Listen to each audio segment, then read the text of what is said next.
Il conto alla rovescia è iniziato e cresce l'attesa dei tifosi favaresi per la gara di semifinale playoff eccellenza girone A tra la Pro Favara e il Don Carlo Misilmeri, in programma domenica allo stadio Bruccoleri con fischio d'inizio alle ore 16.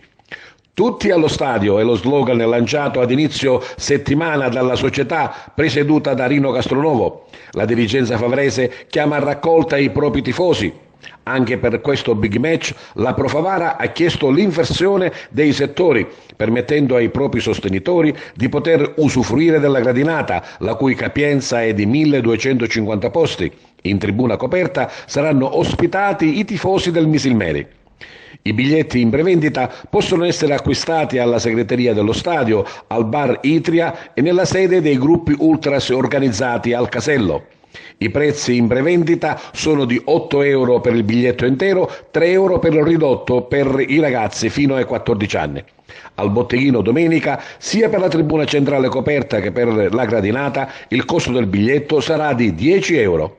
La compagine favarese di mister Catalano, in virtù del miglior piazzamento nella regular season, può contare su 2 risultati su 3, pareggio e vittoria al termine dei 120 minuti, ovvero tempi regolari ed eventuale all'occorrenza quelli supplementari per accedere alla finale con l'Enna in programma al Gaeta domenica 7 maggio, Enna che godrà di una settimana in più di riposo.